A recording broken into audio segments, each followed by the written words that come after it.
I beg to introduce a bill entitled An Ordinance to Apply a Sum out of the Consolidated Fund for the Service of the Year 2015 be read for the first time. Supply 2016 Bill 2015. I wish to give notice that this bill should be read a second time today. I beg to move that the Supply 2016 bill be read a second time.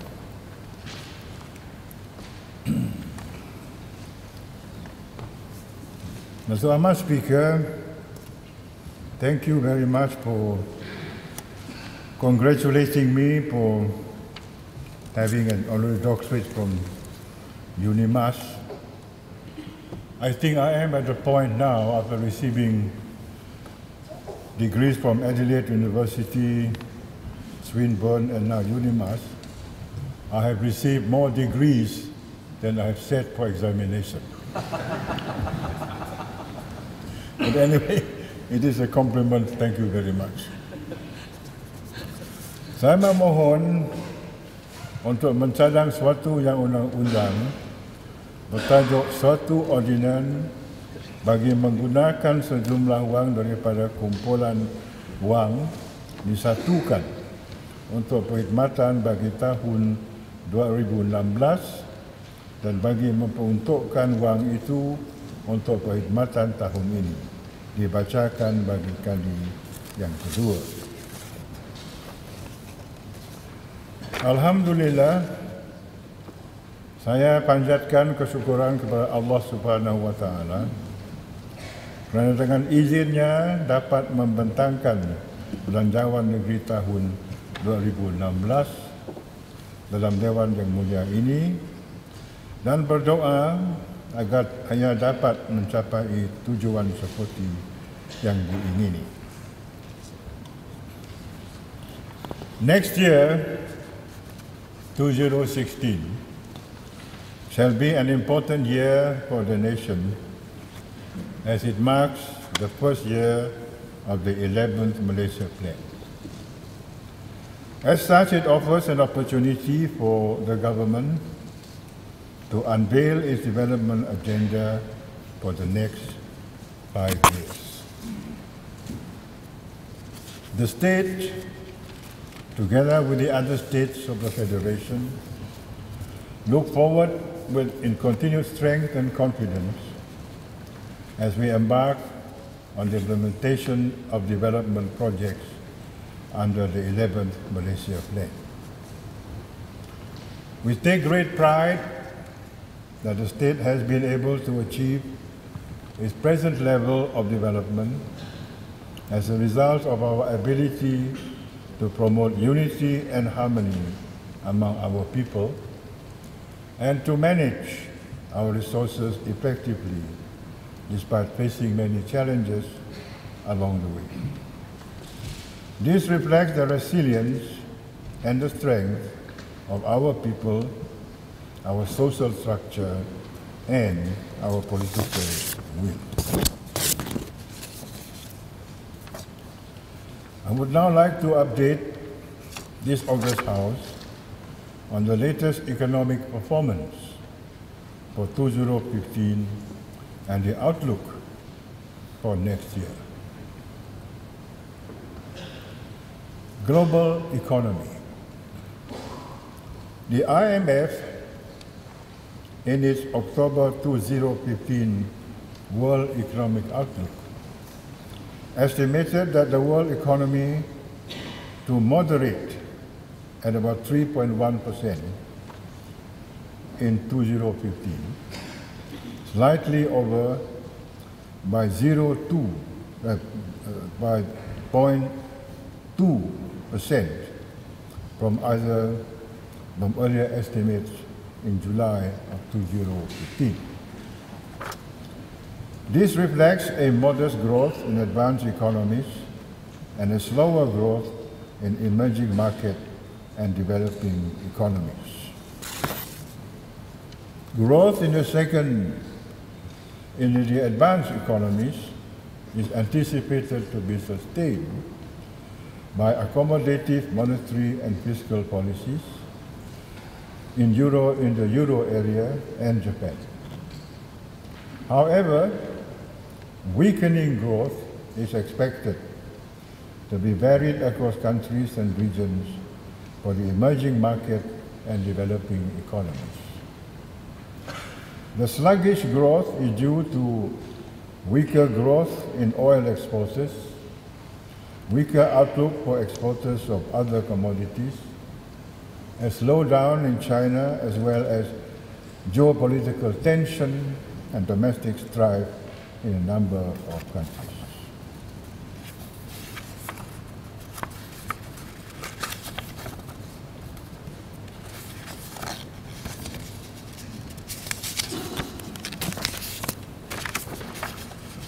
IMF anticipates that global economy will expand by 3.6% next year, underpinned by improved performance in most advanced economies as well as emerging market and developing economies. Expansion in the advanced economies is expected to be led by the United States at 2.8% and Euro area at 1.6%.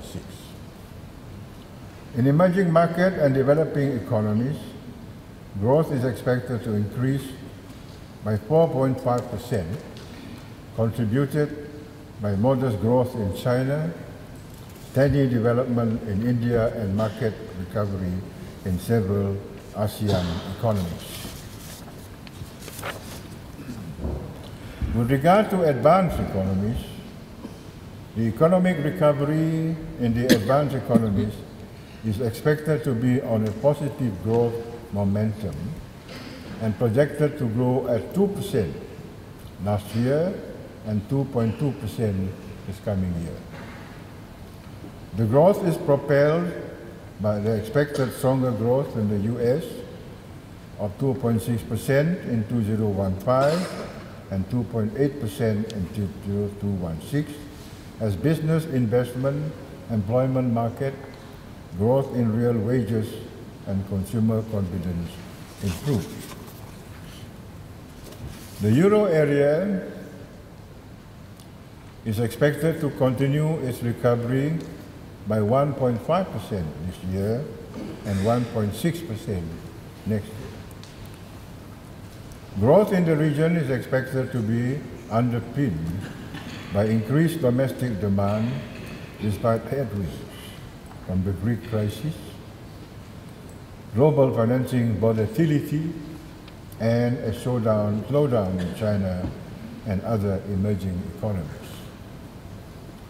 In Japan, growth is projected to pick up from 0.6%, which is less than 1%, in 2015 to 1% in 2016, reflecting rising real wages which support consumer spending, higher equity prices due to additional quantitative and qualitative easing by the Bank of Japan, as well as lower oil and commodity prices benefiting its economy. With regard to emerging and developing Asian economies, the growth in emerging and developing Asian economies comprising China, India, and ASEAN 5 is anticipated to be uneven among the regions and is expected to grow by 6.5% in 2015 and 6.4% next year. Growth in China is expected to slow down from 6.8% this year to 6.3% next year, as China moves towards rebalancing its economy for a more sustainable growth. I believe China is concentrating on its own domestic market because they have such a big volume, such a big population, and a growing middle class of easily 300 to 400 million growing middle class. So the demand for the domestic consumption is growing, so they want to concentrate on that one. In contrast, the Indian economy is expected to strengthen from 7.3 this year to 7.5 next year. Growth is expected to benefit from its recent economic reform initiatives, a pickup in public investment, and lower commodity prices, including crude oil prices. The ASEAN 5 economy, consisting of Malaysia, Indonesia, Philippines, Thailand, and Vietnam, is expected to grow from 4.6 this year to 4.9 next year. The moderate growth in the region is mainly due to slower demand from China and dampened commodity prices.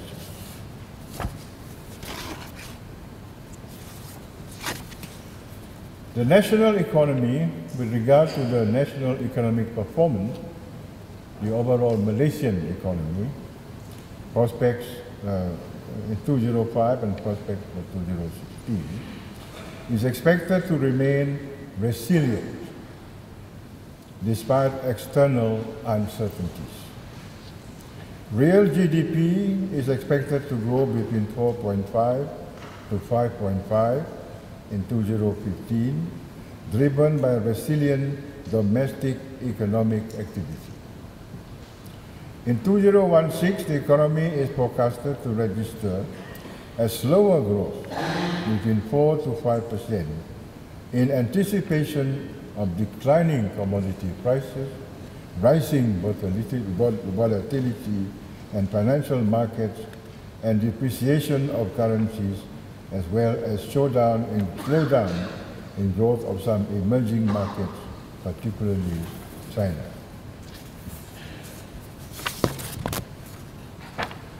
On the demand side, public consumption is expected to slow down from a growth of 3.6 this year to 3% next year as a result of continuous efforts to rationalize and optimize operating expenditure by the government.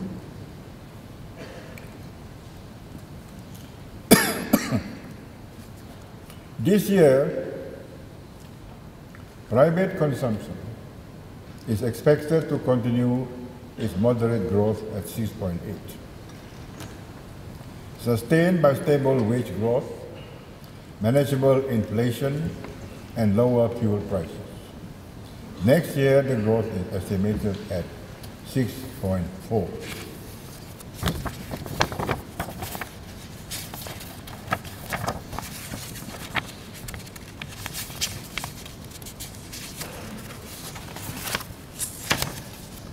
Public investment is estimated to grow at 1.6% this year, contributed by higher capital spending by the federal government and public corporations.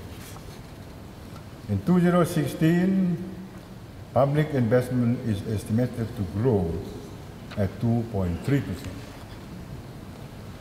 Private investment is anticipated to expand by 7.3% this year, attributed by capital spending in the manufacturing and service sectors. Next year, it is expected to grow at only 6.7%. On the supply side, the growth in 2015 remains healthy, spearheaded by the construction sector. This sector is estimated to grow at 8.8% in 2015 and 8.4% in next year. The growth of the service sector is expected to increase by 5.7% in 2015 and is expected to continue a healthy growth of 5.4% in 2016. The manufacturing sector is anticipated to expand by 4.5% this year and expected to grow at 4.3% next year. Growth in the agriculture sector is expected to remain marginal at 1.3% for both 2015 and 2016. The mining sector is expected to expand from 3.5% to 4% next year, driven by the anticipated higher output of crude oil and natural gas, although the price has gone down very steeply. State economic performance for 2015 and outlook for 2016. We shall now come on to the Sarawak economy in particular. This year, the state economy is expected to remain resilient and estimated to grow at 4%, despite softening export growth due to lower commodity prices. For 2016, with the continued uncertainties in the global market, particularly with the slowdown in emerging market and weaker commodity prices, growth is expected to sustain at 4%.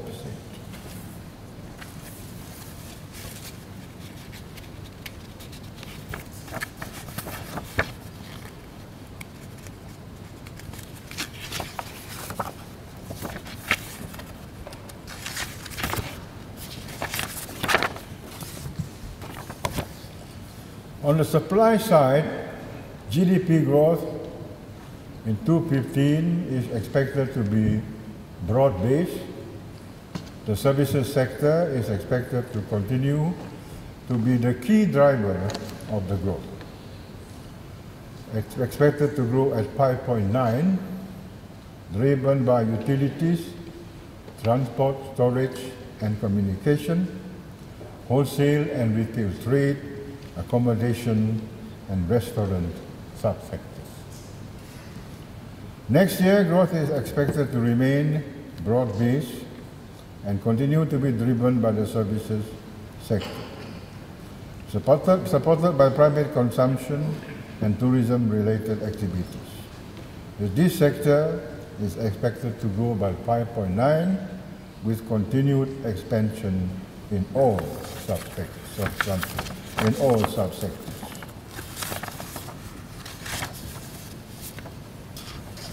The manufacturing sector is expected to grow at 3% this year, supported by better performance in wood-based and chemical products.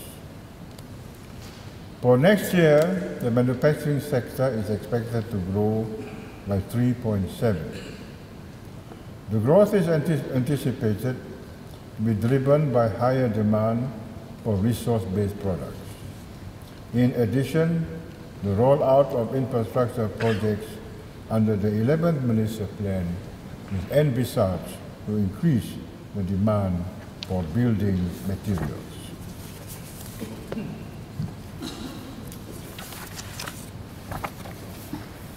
The construction sector is expected to register a growth of 5.8% in 2015, as some major infrastructure projects have already started. The construction activities this year, such as the Pan Borneo Highway, upgrading of Bintulu-Samalaju Road, piping and associated facilities at Petronas LNG complex in Bintulu.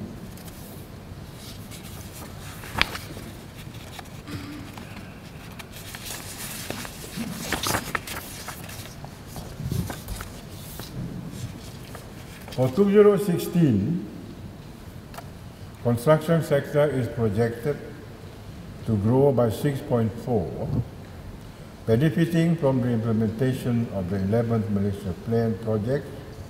Some of these major projects include ongoing construction of the Pan Borneo Highway, the new Muka Airport, Kuching Wastewater Management System Package 2, upgrading of Batu Kitang Water Treatment Plant, other infrastructure projects, as well as rural transformation projects throughout the state.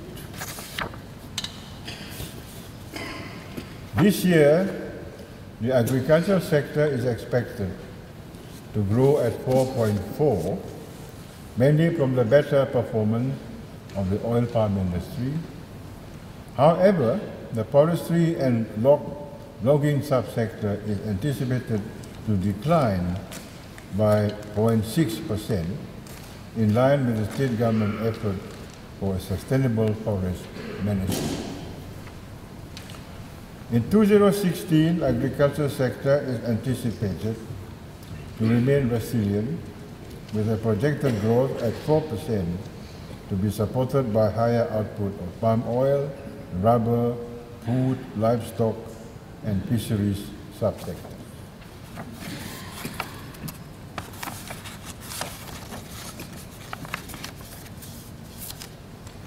The mining sector is estimated to grow marginally at 1.1% this year, as growth of LNG is expected to slow down due to the scheduled shutdown of certain plants for maintenance purposes during the year. For 2016, growth in the mining sector is expected at 2.3, driven by the expected higher output of natural gas and crude oil. On the demand side, public investment is expected to grow at 3.8 in 2015, driven by the ongoing implementation of infrastructure projects such as the Pan-Borneo Highway, the flood mitigation projects, and rural transformation projects. Next year, public investment is expected to register a growth of 3.3 as more rural projects approved under the 11th Malaysia Plan will be rolled out for implementation, especially to bridge the development gap between the urban and the rural areas.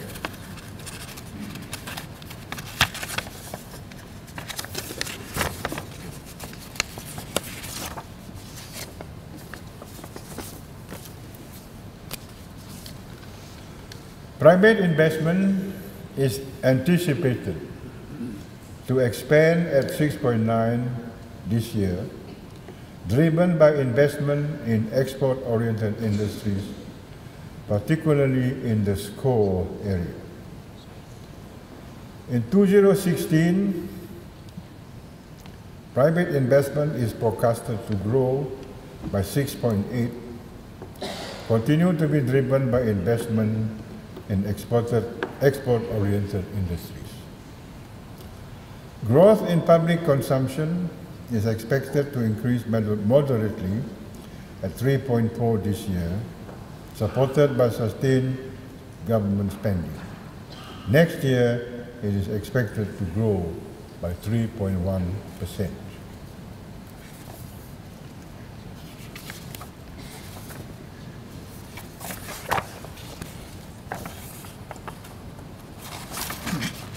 Private consumption is projected to grow at 6.6 this year, supported by the increase in disposable income, lower fuel prices, and increase in cash assistance programs for the targeted income group. In 2016, private consumption is projected to grow by 6.3, benefiting from stable employment conditions and wage growth. The increment of minimum wage for workers in the private sector, salary revision of the civil service, and BRIM is expected to increase household purchasing power for the year.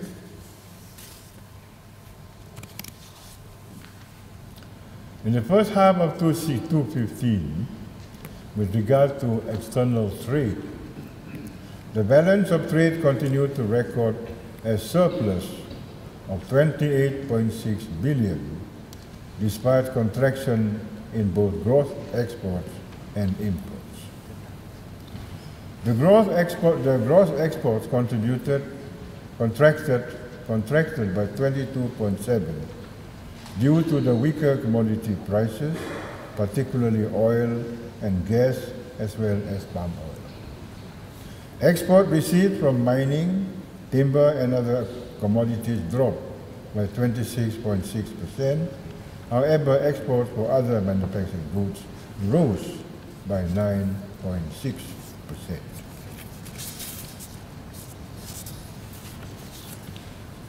Gross imports declined by 15.3 for the first half of 2015 due to the lower importation of immediate and capital goods. However, imports of consumption goods, particularly food, increased by 3.4%. In 2016, external trade is expected to rebound in tandem with better regional growth prospects and firm domestic economic growth.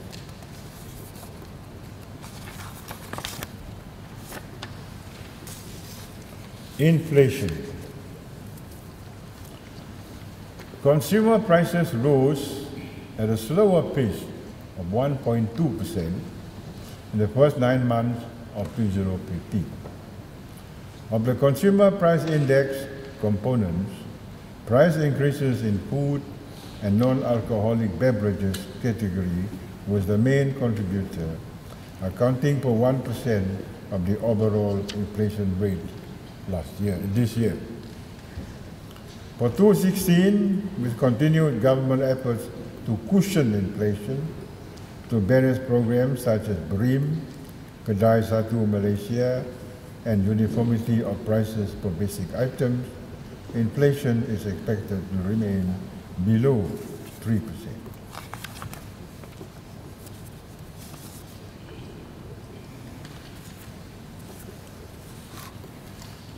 What are the challenges that we'll be facing in the future? As we are entering into a very challenging phase of the development and economic transformation of the state towards a higher income economy, it is appropriate for us to highlight some of the major challenges that we are facing in our effort to continue developing our state.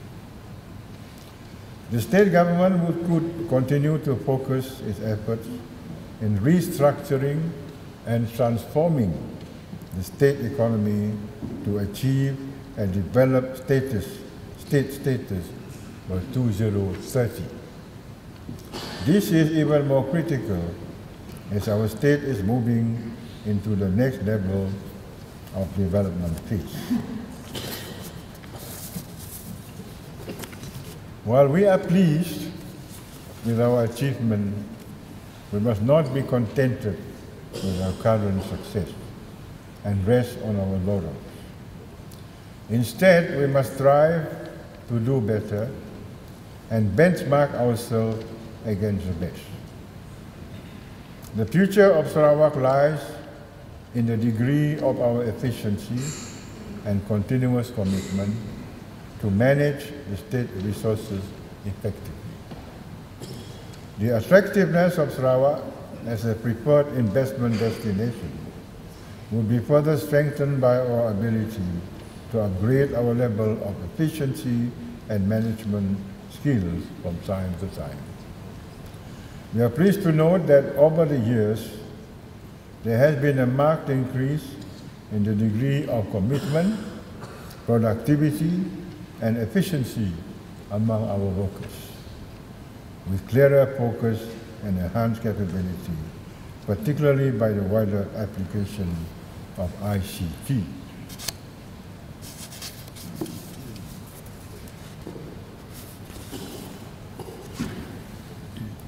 As the global economy is becoming more challenging and increasingly competitive, the resilience of the state economy in the coming years will determine how far we can attain rapid and sustained economic growth.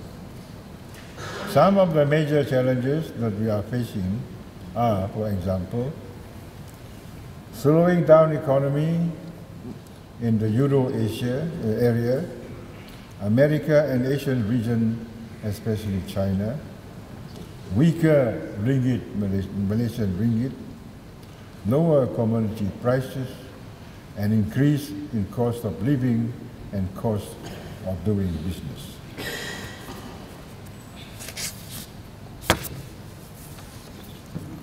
While acknowledging the challenges ahead are becoming more complex, we must remain focused in our development agenda. We are now operating in a world which is highly dynamic and volatile. In order for us to remain competitive, we ought to continuously broaden our economic base, enhance our knowledge, upgrade our skills, be more efficient, productive, and innovative. At the same time, we must inculcate more pervasively a culture of good governance and the highest level of integrity. And most critically, be agile in facing emerging external challenges arising from global and regional competition and increasing volatility in the world economy.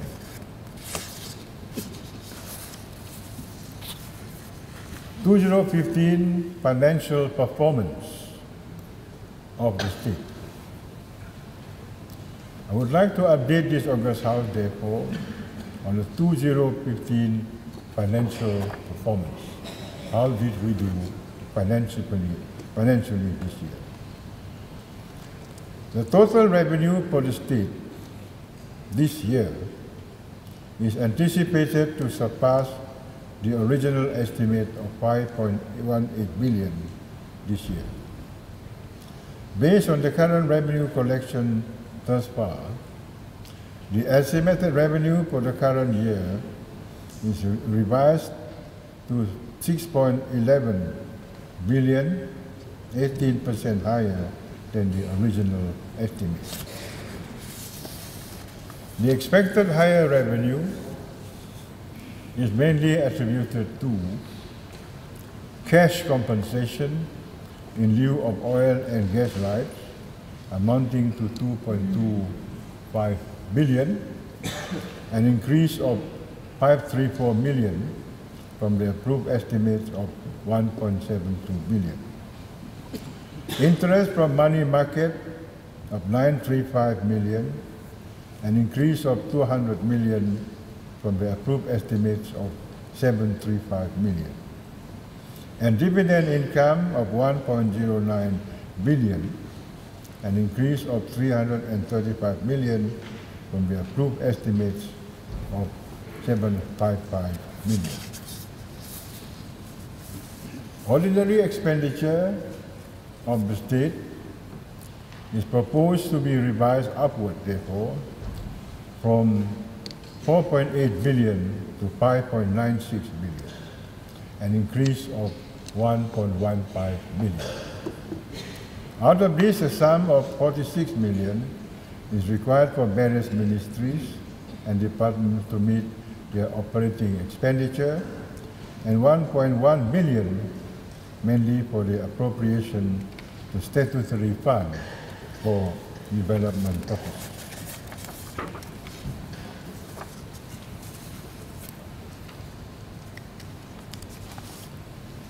The state is estimated to register a budget surplus in 2015 of 147 million. This is attainable as the additional requirement for the ordinary expenditure for the year is expected to be offset by a higher expected increase in revenue for the year.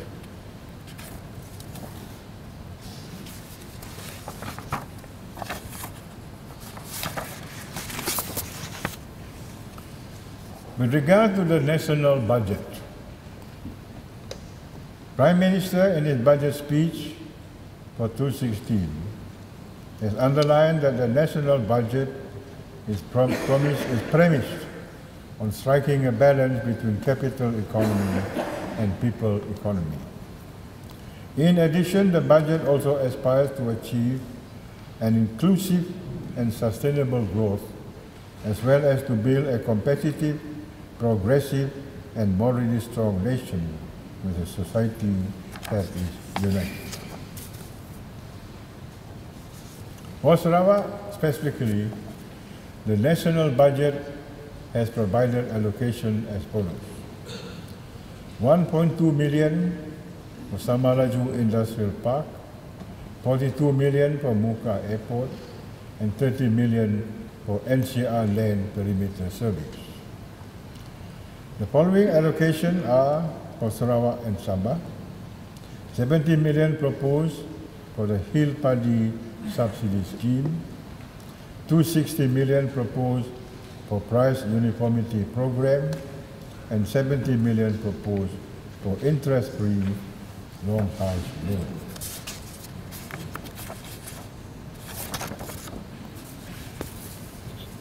To intensify investment in Sarawak, the Sarawak-Penang Borneo Highway, spanning 1,090 kilometers, is expected to be completed in 2021 with an estimated cost of 16 billion, or the 16 billion over a period of 6 years.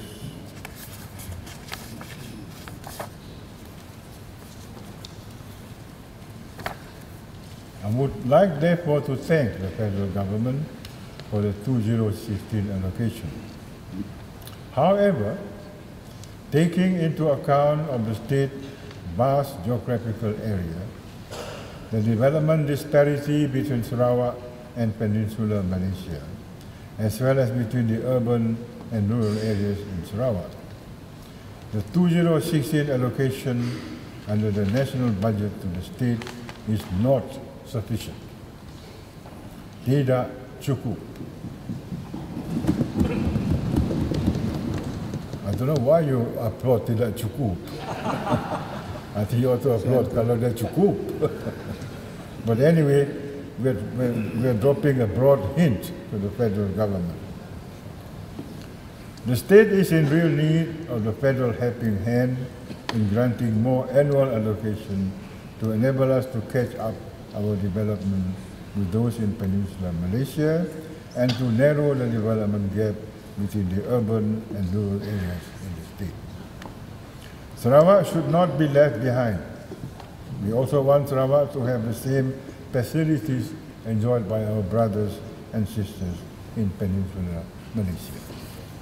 As I have always said, we don't want to be treated like a stepchild in the Federation. And I've said that publicly. I would like now to present to this August House the 2016 state budget proposal. The state budget will continue to be development biased and rural focused. In the preparation and formulation of the 2016 state budget, we have also taken into consideration various challenges that we could be facing from both domestic as well as external front. It is therefore imperative that we are keeping abreast not only of the latest external development, but also be able to anticipate the possible outcome that could have an impact on the development of various sectors in the state economy. In our continual effort to achieve a greater and more balanced development and to sustain a desired level of economic growth, the state budget will focus on the following key obstacles and strategies. First, development bias budget. to stimulate a desirable level of economic activity and sustain economic growth during the year. Budget 2016 will continue to be a development-biased budget with 5.9 billion, or about 74% of the total budget is proposed for development, and 2.07% billion, or 26%, for operating expenditure. So for development, 74%, operating 26%. The federal budget is almost the opposite. The federal budget is almost the opposite. As a developing state, it is important that we have a budget that is biased towards development.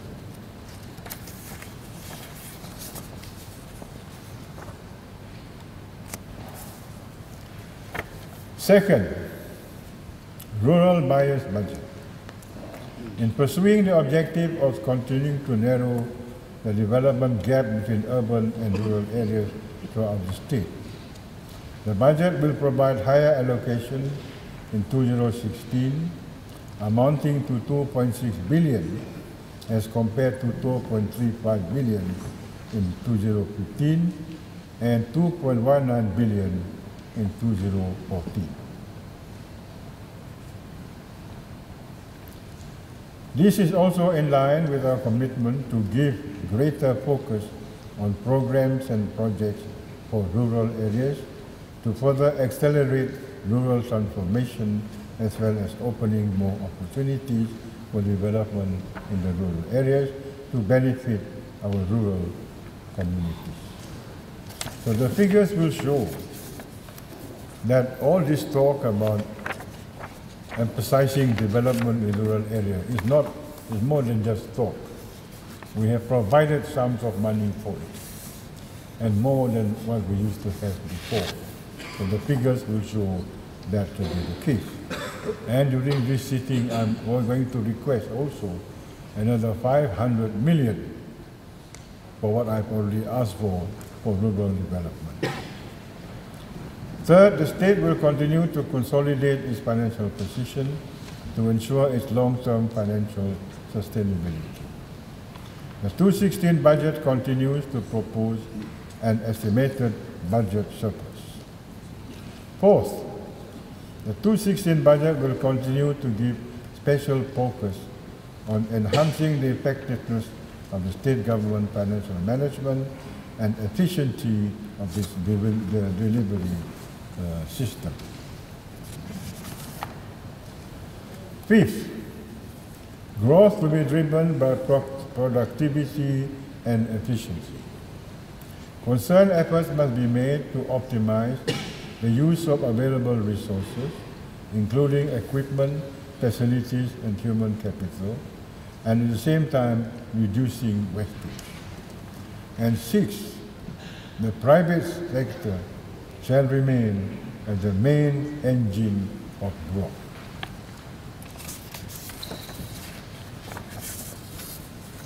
Revenue prospects for next year. In 2016, state revenue is projected at 5.5 billion, consisting of tax revenue is expected to be at 1.2 billion, comprising the following: 544 million from forest royalty and premium, 440 million from sales tax, of which 320 million expected from crude palm oil and crude palm kernel oil, while 120 million from lottery, and 255 million from raw water and mining royalties, land rents, and others.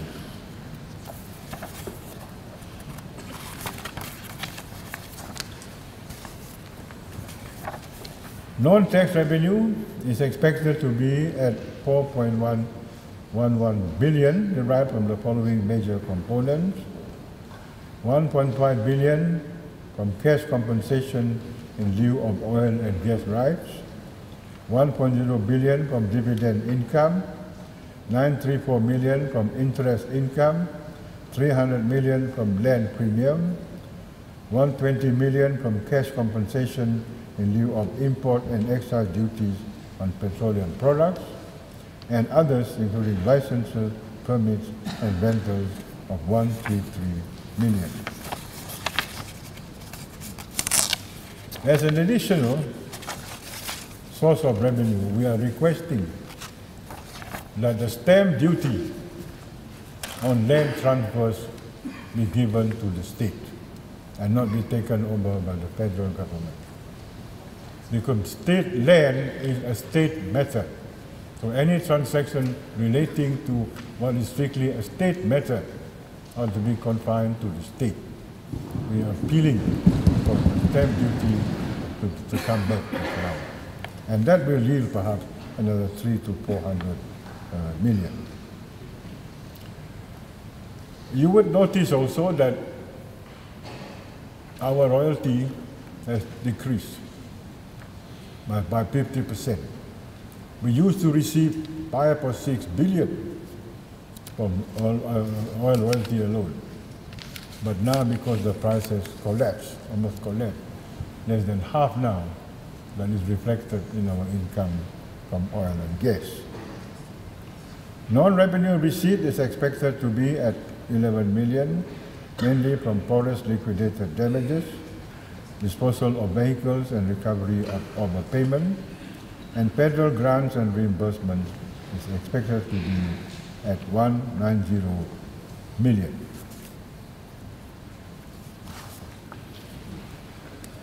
Ordinary expenditure for 2016. A sum of 5.3 billion is proposed for ordinary expenditure. Out of this total allocation, 3.3 will be appropriated to the statutory fund to finance development programs and projects, and a sum of 2.07 billion for operating expenditure. The proposed allocation of 2.07 billion for operating expenditure is an increase of 214 million, or 12% over the revised expenditure of 1.86 billion allocated for this year.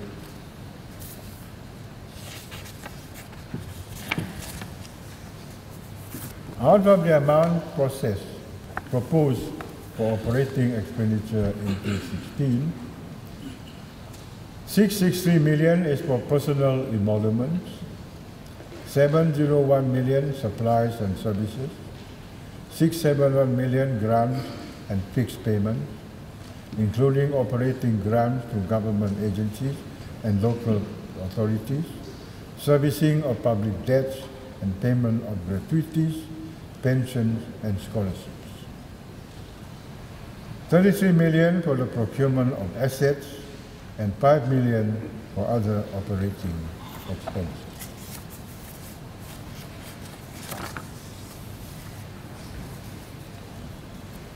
Development expenditure estimates for this next year. The proposed development expenditure estimate for 2016, taken into consideration, among others, our commitment to complete ongoing projects that are under implementation, as well as the capacity of our state agencies to implement projects during the year. It is proposed that a sum of 5.9 billion be allocated to finance various programs and projects for 2016, which will be in its first year of implementation under the 11th Malaysia Plan.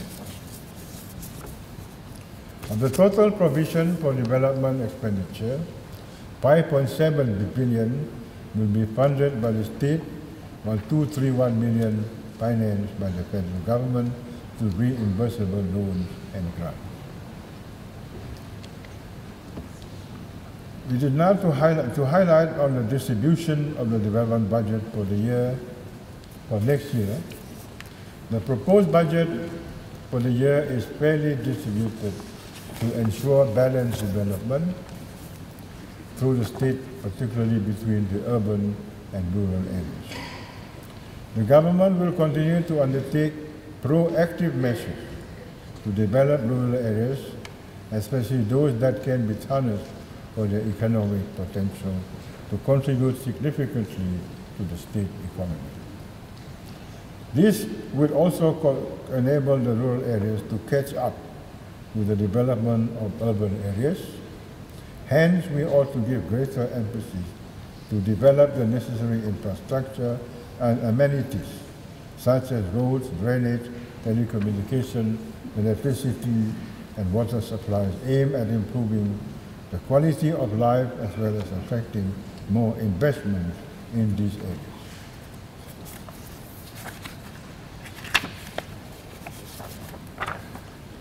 The proposed sum of 5.9 billion for development expenditure is to implement various major programs and projects as follows.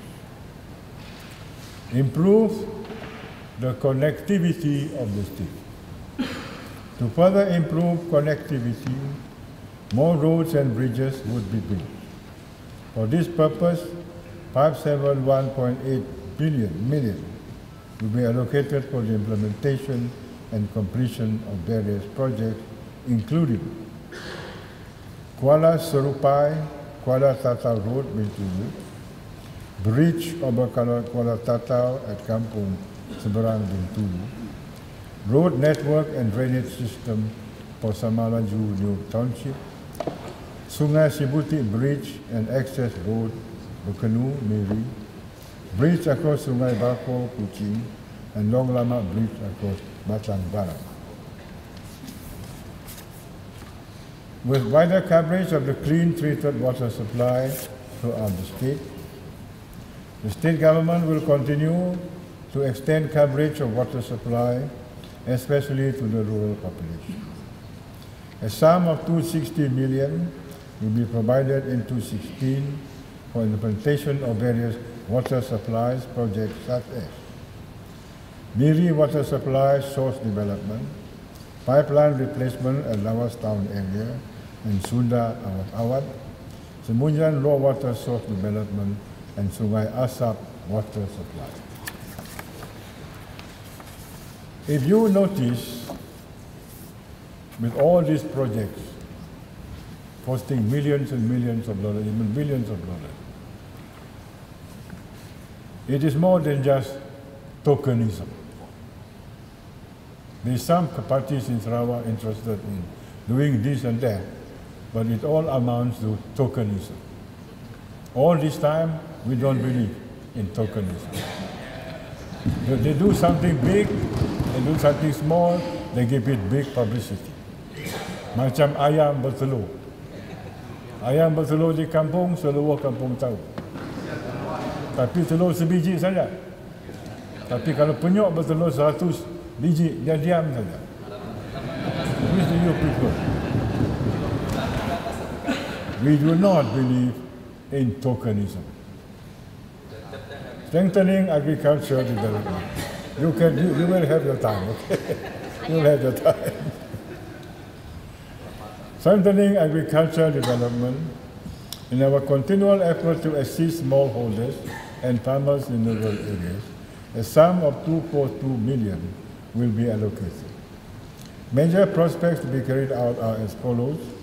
Crop industry development, which include sago, rubber, paddy, coconut fruits and herbs, construction of Lubok Antu palm oil mill, and various oil palm plantation projects in Sri Aman, Serike, and Suria.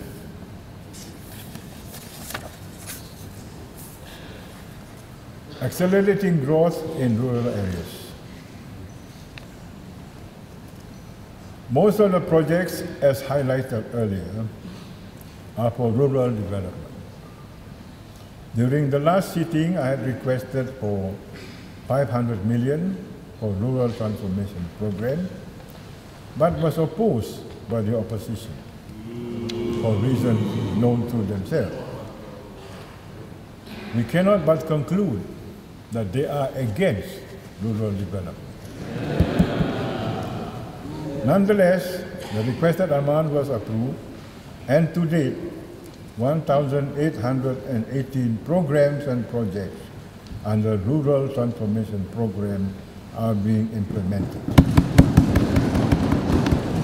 1818 compared to maybe 18 from the other side, 18 token from the other side. Rural transformation programs are being implemented to further step up development in rural areas. An additional sum of 500 million will be allocated next year to accelerate the implementation of rural transformation programs. In addition, a sum of 166 million is provided for minor rural projects. In fact, some of these projects are not minor, they're quite major, especially now that I've increased the allocation for MRP. In line with the state industrialization program, especially to benefit the small and medium industries, a sum of 71.70 million will be provided for the implementation and completion of projects. Among others, Bio Valley Satellite Miri, Samajaya Pre-Industrial Zone, the Mat Laut Industrial Park, Sibu Industrial Estates, and Samarahan Industrial Estate.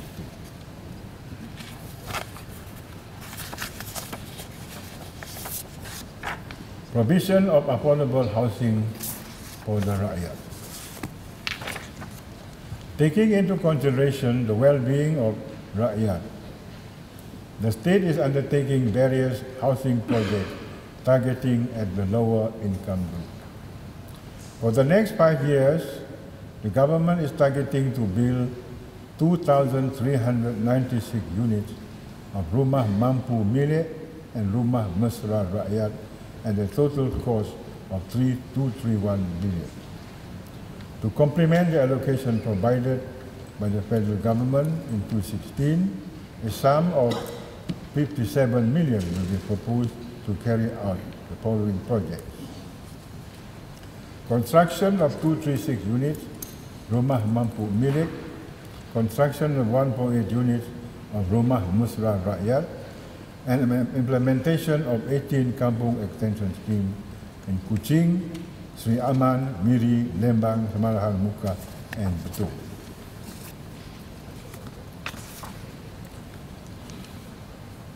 With regard to housing, one of the matters that we're discussing with the federal government relating to devolution of power, more power for the state, is to have only one body to implement it. We already have our own housing commission.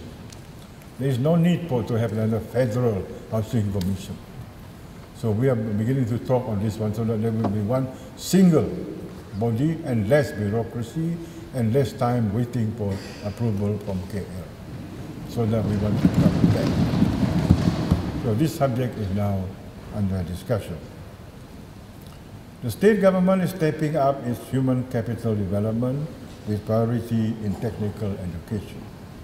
For this, a sum of 165 million will be allocated to implement projects such as construction of education institutions such as Pusat Pembangunan Kemahiran, Sarawak, Mukah and Tawan Jaya, and College Laila Taib, and centers of medical excellence in Kuching, Lundu, Bintulu, and Lawas.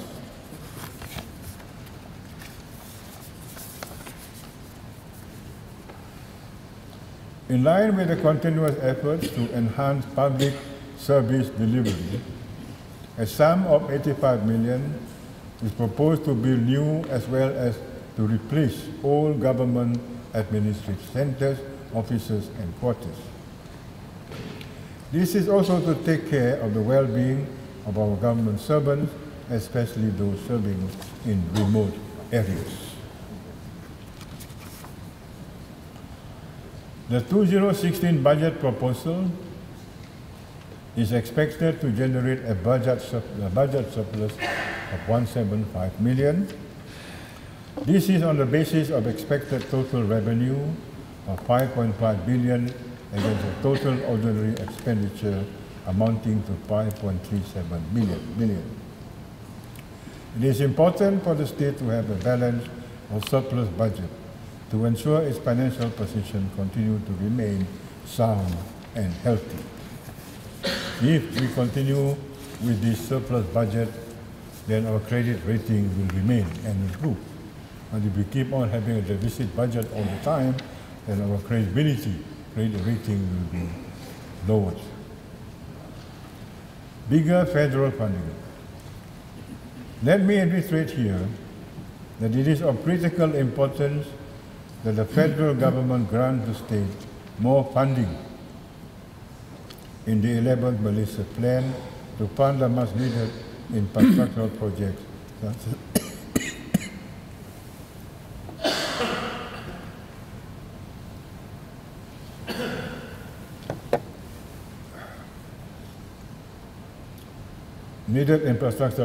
such as roads, bridges, wharves, and jetties, drainage, utilities, basic rural facilities, facilities for education and medical services, as well as allocation to assist our farmers, livestock breeders, and fishermen in the rural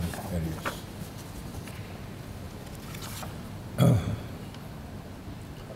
With our close relationship with the Barisan National Government at the national level, I am sure that the federal government would accede to our demand for more allocation to intensify the state development to catch up with the development in Peninsular Malaysia, and at the same time enabling the state to achieve a high-income economy.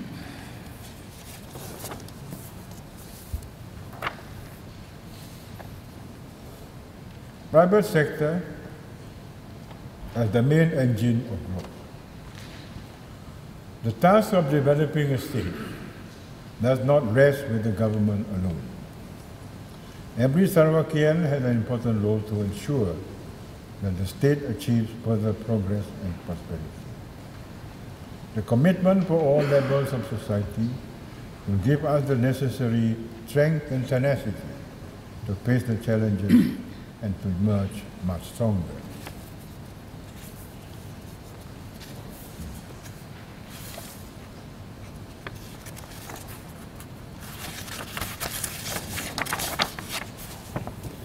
We will continue to emphasize public-private sector partnerships. The private sector must be committed and actively participating in the development of the state.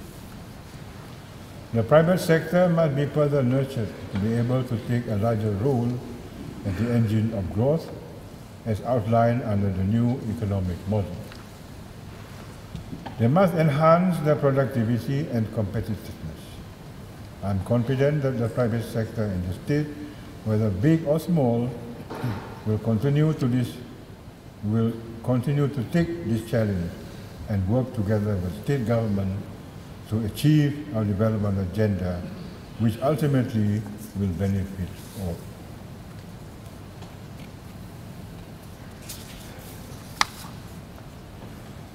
Given clear policy direction, strategies, and objectives, we are confident that the state will achieve the growth and development agenda it has set.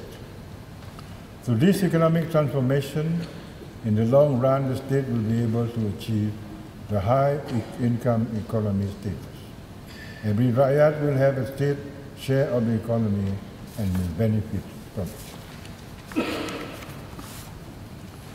The concept of good governance is not new. We have been advocating and upholding good governance in our fiscal and financial management, year in and year out, continuously for the last 12, 13 years, I think. Because of upholding and maintaining good governance practices is very important for the state to achieve and sustain its financial autonomy and sound financial position, and is even more critical now with the uncertainties in political and economic scenarios. A sound financial system would render the state with fiscal and budgetary flexibility in managing its financial affairs and in ensuring its development momentum unhindered.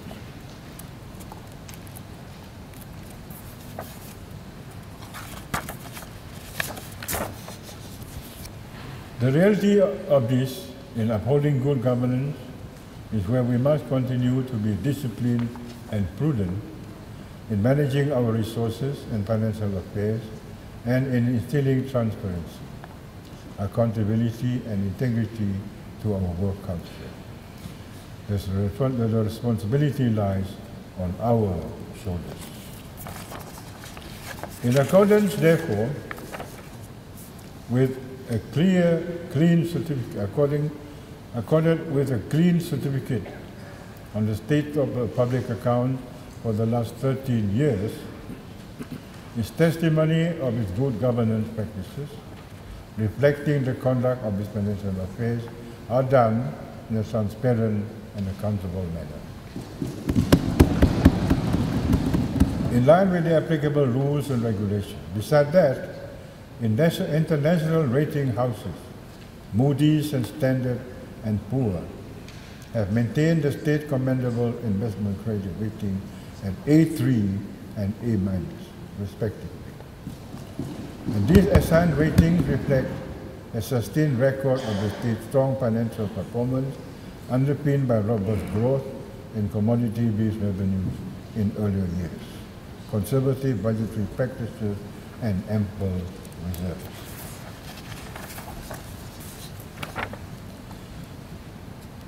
The rating houses recognize the state remains resilient despite the impact of falling commodity prices on its economy due to its prudent budgetary planning, strong financial position, and a high degree of budgetary flexibility.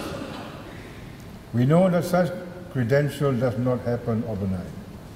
It is a result of continuous good governance practices in managing the state's financial affairs, and is a culture inculcated in the state financial management over the years. Nevertheless, in moving forward, we must continue to put in place strategic measures aimed at strengthening the financial discipline and management at all aspects. We are to keep up with our good track records and to maintain as a financially healthy state.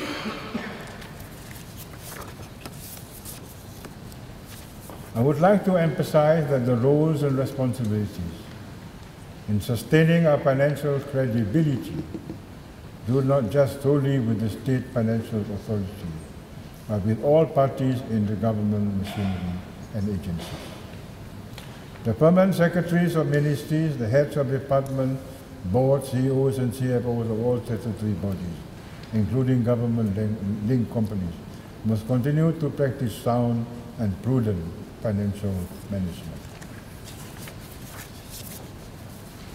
Good governance, transparency, accountability, and integrity are vital traits that must be inculcated and nurtured in the public service work culture, so that at the end of the day we meet the expectation of the public towards the delivery system of the government machinery and its agencies. Let us collectively continue to work hard and work smart in order to sustain our state financial autonomy, preserve its prosperity and political stability. In conclusion, therefore,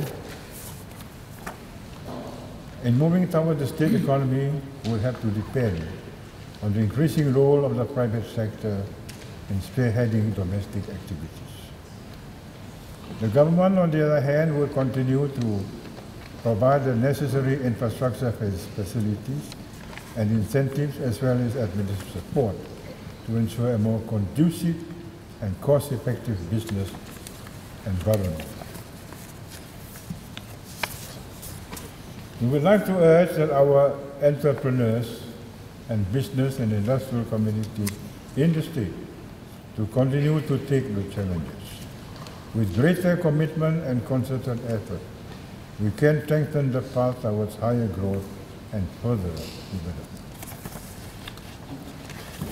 That's all, our Speaker. It is crucial that Sarawak establishes a resilient society which can respond to the challenges in view of global uncertainties in this fast-changing world. In essence, we ought to continuously preserve unity, harmony, and political stability. We must build a healthy and resilient economy with sufficient financial resources to withstand uncertainties. The Rakyat need to understand and appreciate the state's policies and direction in facing new challenges and to support a political leadership that is capable of resolving problems and delivering services to the Rakyat.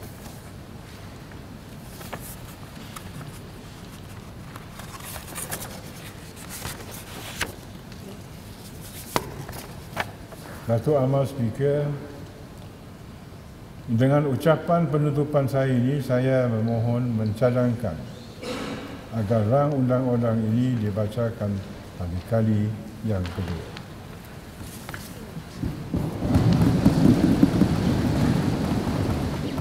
Datuk Amal Speaker, sir, I'd like to second.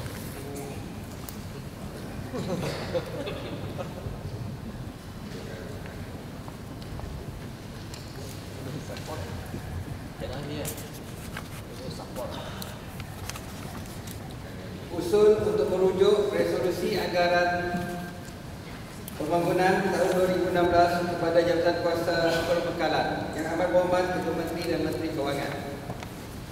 I beg to move, therefore, that the committee resolution, that the following resolution be referred to the Committee of Supply. That this Dewan resolves to approve the development estimate 2016 as contained in Command Paper number 13 of 2015 laid on the table today.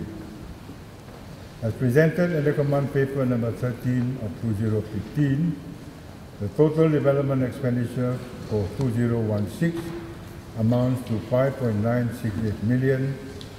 Of the total sum of 5.968 earmarked for development expenditure, 5.7 million will be funded by the state, while 231 will be financed by the federal government through reimbursable loans and grants. The sum of 5.968 million as proposed has been allocated on the basis of projected expenditure commitment and requirement for approved development activities during the year. The proposed allocation for major programs are as follows. 2.541 million is allocated for industries and commercial programs. These include investment in manufacturing, tourism, and entrepreneurs development. 243 million is allocated for agriculture development programs such as land development, drainage and irrigation, assistance to farmers, veterinary, fisheries, agriculture, research, and forestry. 624 million is allocated for transport and communication, including roads, bridges, and ports. 1.510 million is allocated for social development and community services, including housing and resettlement schemes, sports and recreational facilities. 789 million allocated for general administration, which includes provision for various government buildings and local authorities. And 261 million allocated for expansion and upgrading of various water supplies, mainly in rural areas, including a sum of 94 million to Kuching Water Board and 11 million to Cebu Water Board. I beg to move. I beg to second.